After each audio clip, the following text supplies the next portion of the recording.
Hunter Adams. You've been accused of practicing medicine without a license. It's a very grave charge, son. Are you aware that it's unlawful to practice medicine without a medical license? Yes, sir, I am. Are you aware that running a medical clinic without the proper licensing can place both you and the public in a great deal of danger? Is a home a clinic, sir?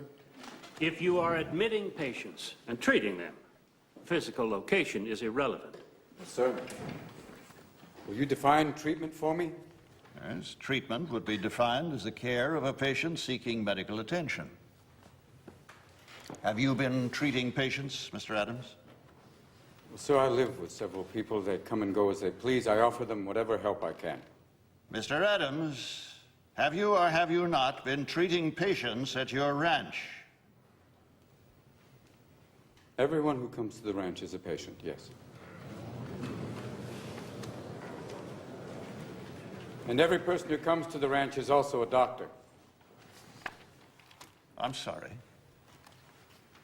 Every person who comes to the ranch is in need of some form of physical or mental help. They're patients. But also every person who comes to the ranch is in charge of taking care of someone else.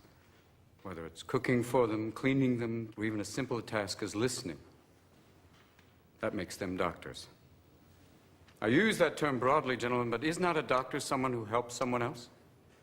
When did the term doctor get treated with such reverence as, oh, right this way, Dr. Smith, or, excuse me, Dr. Scholes, what wonderful foot pads, or, pardon me, Dr. Patterson, but your flatulence has no odor. At what point in history did a doctor become more than a trusted and learned friend who visited and treated the ill? Now, you ask me if I've been practicing medicine.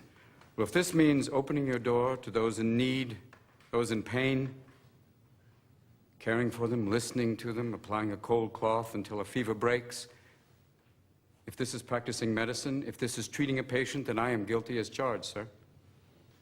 Did you consider the ramifications of your actions? What if one of your patients had died? What's wrong with death, sir? What are we so mortally afraid of? Why can't we treat death with a certain amount of humanity and dignity and decency and, God forbid, maybe even humor? Death is not the enemy, gentlemen. If we're going to fight a disease, let's fight one of the most terrible diseases of all, indifference.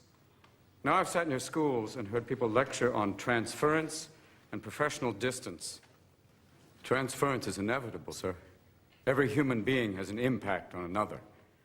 Why don't we want that in a patient-doctor relationship? That's why I've listened to your teachings, and I believe they're wrong. A doctor's mission should be not just to prevent death, but also to improve the quality of life. That's why you treat a disease, you win, you lose. You treat a person, I guarantee you'll win, no matter what the outcome. Now here today, this room is full of medical students. Don't let them anesthetize you. Don't let them numb you out to the miracle of life. Always live in awe of the glorious mechanism of the human body. Let that be the focus of your studies and not a quest for grades, which will give you no idea what kind of doctor you will become. Mr. Adams, please turn and don't address wait the till board. you're on the ward to get your humanity back. Start your interviewing skills now. Start talking to strangers. Talk to your friends. Talk to wrong numbers. Talk to everyone. Mr. Adams. And cultivate friendships with those amazing people standing in the back of the room. Nurses that can teach you. They've been with people every day. They wade through blood and shit. They have a wealth of knowledge to share with you. And so do the professors you respect. The ones who are not dead from the heart up. Share their compassion. Let that be contagious. Mr. Adams, I demand that you turn and address the board. Sir, I want to be a doctor with all my heart.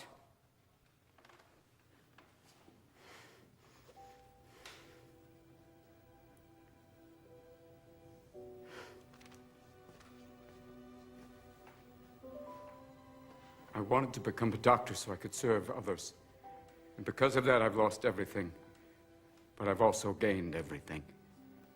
I've shared the lives of patients and staff members at the hospital. I've laughed with them. I've cried with them. This is what I want to do with my life. And as God is my witness, no matter what your decision today, sir, I will still become the best damn doctor the world has ever seen.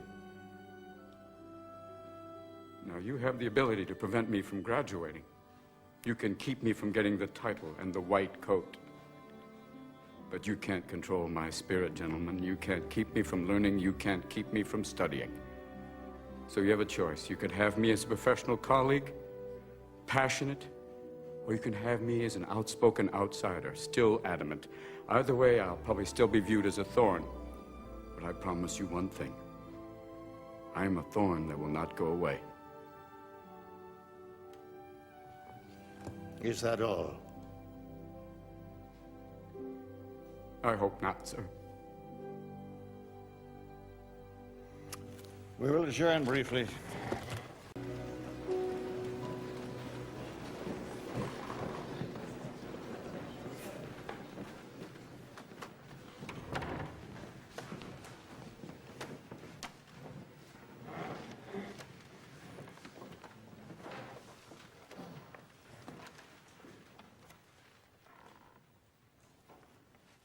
Hunter Adams.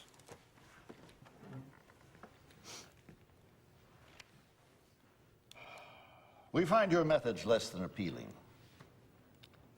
Your appearance and your demeanor do not reflect what we believe is necessary to earn a patient's trust and respect. You openly accuse us of adhering to time-honored practices that for years have been the backbone of the entire medical institution. However, we find no fault in your attempts to improve the quality of life around you. We find no fault in your desire to expand upon existing medical practices and theories. We applaud your love of the patient. Your grades are among the highest in your class, and therefore we find no merit in the decision to block your graduation from medical school.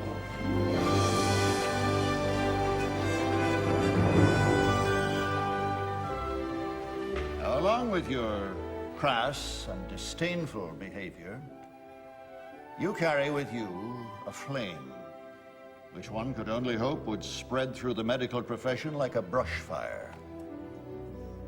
And, Dean Walcott, in the future, I think matters like this could best be solved if you yourself would practice a little excessive happiness.